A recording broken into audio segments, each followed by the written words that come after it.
The Windsors and the Coronavirus. A story where elegance and tradition collide with the harsh reality of a global pandemic, and where Princess Beatrice of York's wedding became one of the most unique and moving episodes in contemporary royal history. You'll experience this story as if you were there, reliving every twist, every decision, every emotion that shaped this unique day, both intimate and historic. Subscribe, share, and comment to never miss the fascinating stories hidden behind palace doors.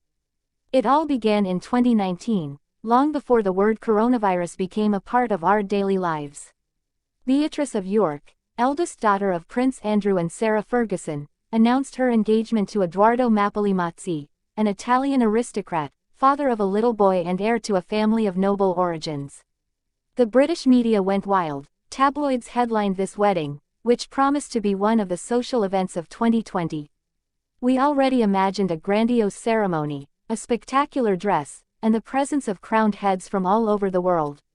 The Windsors, always masters in the art of blending tradition and pomp, seemed ready to offer the people a celebration worthy of fairy tales.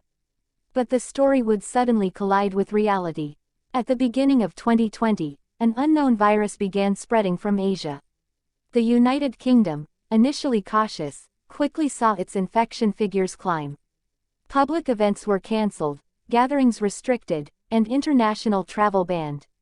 In the midst of this turmoil, the royal wedding planned for May 2020 became an impossible equation.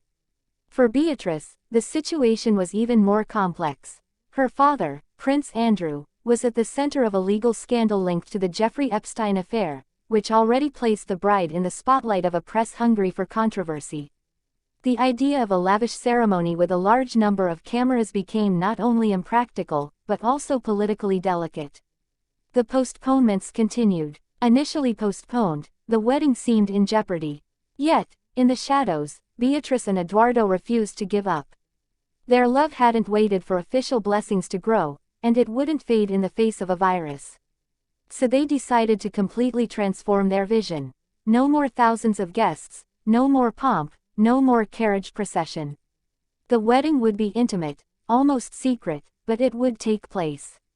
On July 17, 2020, in the heart of summer, in the greatest secrecy, Beatrice and Edoardo were united in the royal chapel at Windsor.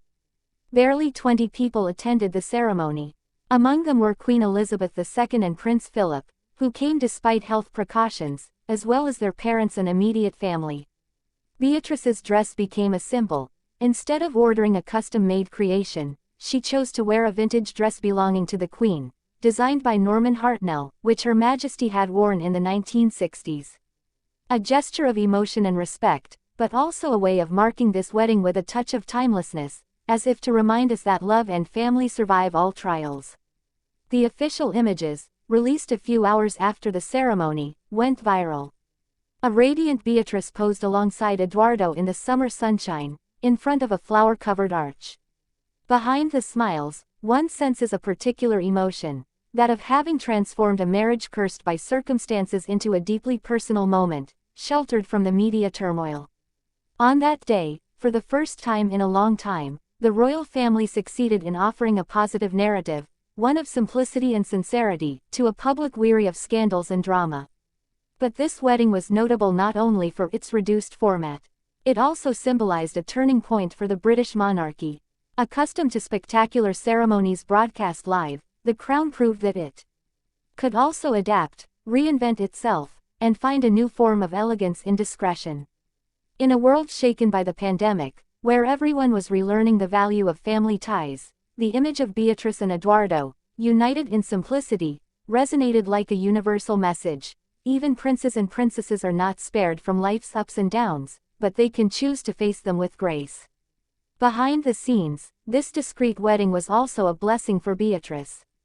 Away from the spotlight, she was able to exchange vows without fear of the shadow of her father's business dealings overshadowing the day. The tabloids, deprived of spectacular images to dissect, were reduced to commenting on the beauty of the ceremony and the delicacy of the dress. For once, the bride received kind treatment. Even today, this wedding is remembered as one of the most unusual in the history of the Windsors. Neither lavish nor public, it nevertheless stood out for its authenticity. It showed that the essence of a royal wedding is not necessarily in the grandeur of the means, but in the sincerity of the feelings. And in a context where the whole world was looking for a little light amidst the uncertainty, Beatrice and Edward offered a moment of sweetness and hope.